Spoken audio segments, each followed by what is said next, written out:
Enquanto o FGC corta pagamentos de milhares de investidores, Haddad pede superpoderes para o Banco Central e Lula usa o escândalo financeiro como pretexto para controlar as polícias estaduais. O Estado cresce e a sua liberdade diminui. Esta é a Visão Libertária, sua fonte de informações descentralizadas e distribuídas. Ajude a propagar as ideias de liberdade. Deixe o seu like e compartilhe com seus amigos. Um artigo seu pode virar vídeo aqui também, sabia? Este artigo foi escrito por Altieres, o último herói da Terra, revisado e narrado por Gordinho Caipira.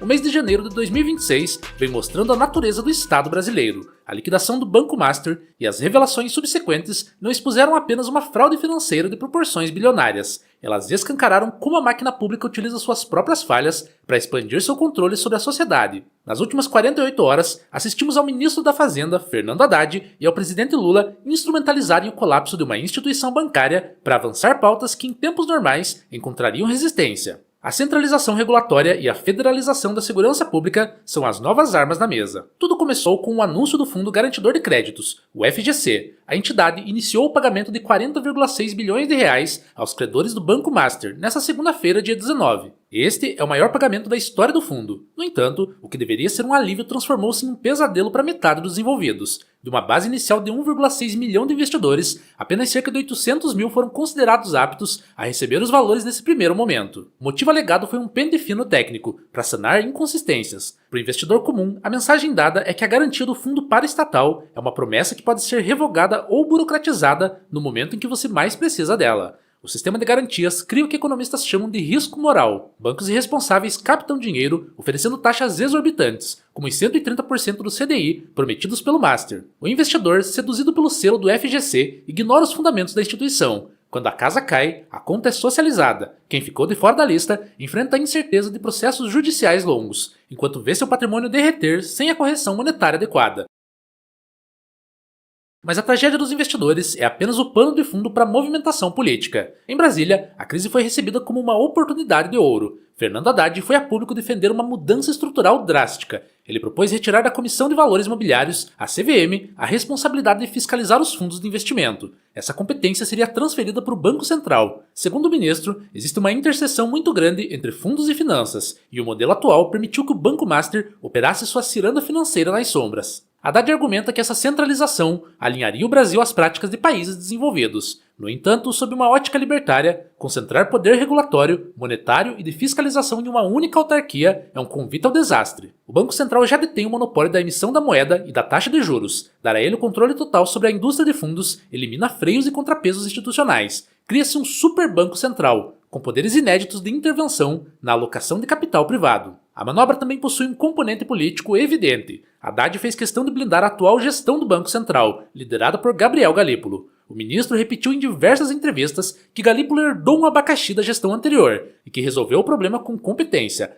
Essa narrativa serve para isentar o governo atual de qualquer culpa pela demora na liquidação do banco, que continuou operando e captando recursos durante todo o ano de 2025. Ao jogar a responsabilidade para a estrutura regulatória da CVM e para a gestão passada do BC, o governo justifica a necessidade de mais poder para os seus indicados. A fraude do Banco Master não ocorreu por falta de leis ou reguladores, ela ocorreu apesar deles. O banco utilizava fundos geridos pela REAG, atual CBSF, para comprar seus próprios ativos podres. O banco captava dinheiro via CDBs e investia nesses fundos. Os fundos, por sua vez, compravam papéis sem lastro de empresas ligadas aos sócios do banco. Era um esquema circular para inflar o balanço. Tanto a CVM quanto o Banco Central tinham acesso a essas informações. A falha não foi de jurisdição, mas de incentivos. Burocratas não possuem o mesmo zelo na fiscalização que uma auditoria privada teria, pois não colocam o próprio capital em risco.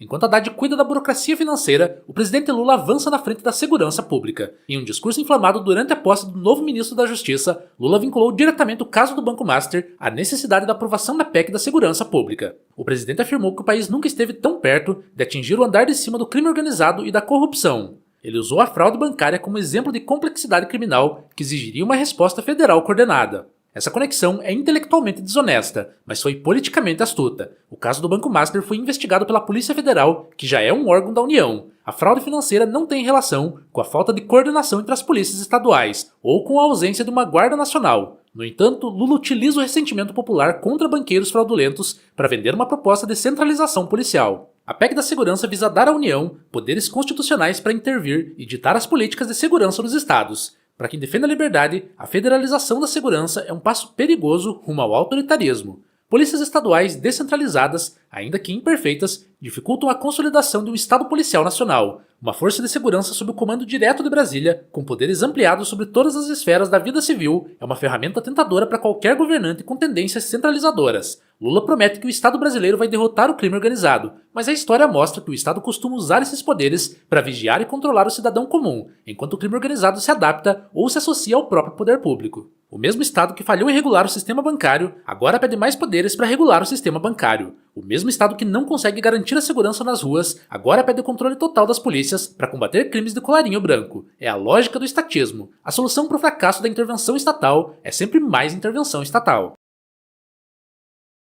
A fraude do Banco Master só foi possível em um ambiente de dinheiro fácil e garantias artificiais. Se tivéssemos um mercado livre de moeda, sem um banco central manipulando os juros e sem um FGC induzindo ao risco moral, os investidores seriam naturalmente mais cautelosos. Bancos teriam que provar sua solidez dia após dia para atrair clientes. Auditorias privadas teriam incentivos reais para detectar fraudes, pois sua reputação estaria em jogo. No sistema atual, a regulação estatal cria uma falsa sensação de segurança que atrai a poupança popular para o abismo. Além disso, não podemos ignorar as conexões políticas que permeiam o caso. Houve tentativas de vender carteiras de crédito do Banco Master para o BRB, o Banco de Brasília. Essa operação, se concretizada, teria transferido prejuízo privado para os cofres de um banco público. A área técnica do Banco Central vetou a operação, mas a pressão política existiu. Isso demonstra o capitalismo de compadrio em ação. Grandes empresários com conexões políticas tentam se salvar às custas do pagador de impostos, utilizando bancos estatais como lixeiras para os seus ativos podres. A proposta da Haddad de esvaziar a CVM ignora a autarquia que já havia rejeitado acordos com os controladores do Master em outras investigações. A CVM não foi leniente, ela foi atropelada pela complexidade de um sistema que o próprio governo ajudou a criar. Transferir a fiscalização para o Banco Central apenas concentra o problema. Se o BC errar, não haverá outra agência para apontar a falha. O risco sistêmico aumenta com a centralização.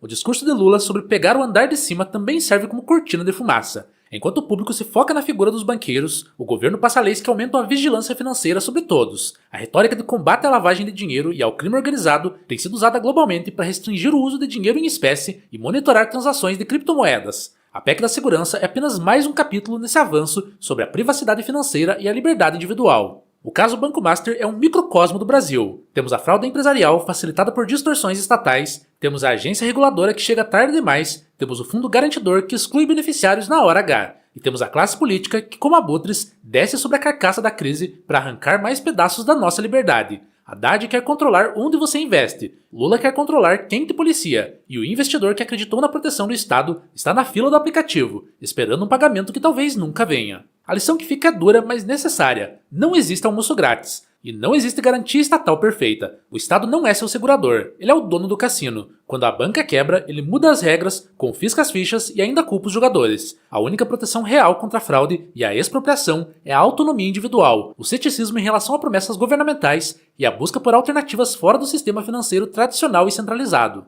Enquanto a poeira baixa e os advogados preparam suas ações contra o FGC, o rolo compressor de Brasília continua. A PEC da segurança ganhará força nas comissões legislativas, impulsionada pelo medo e pela demagogia. A reforma regulatória da Haddad tramitará com a urgência de quem quer esconder as próprias falhas, e o cidadão brasileiro mais uma vez pagará a conta, seja através das taxas bancárias que financiam o FGC, seja através da perda de liberdade imposta pelas novas leis. O anarcocapitalismo nos ensina que o monopólio da força e da jurisdição é a raiz desses problemas. Em uma sociedade de leis positivas, fraudadores como os do Banco Master seriam ostracizados e processados por tribunais de arbitragem ágeis, sem a proteção de conexões políticas. A segurança seria um serviço contratado, focado na proteção da propriedade e da vida, e não na imposição de diretrizes federais. O dinheiro seria privado e sólido, imune à inflação e à manipulação de juros por tecnocratas. Mas estamos longe dessa realidade. Por enquanto, vivemos sob a tutela de um Estado que falha, se desculpa e pede mais poder. O episódio do Banco Master deve servir de alerta. A cada crise, a liberdade recua um passo.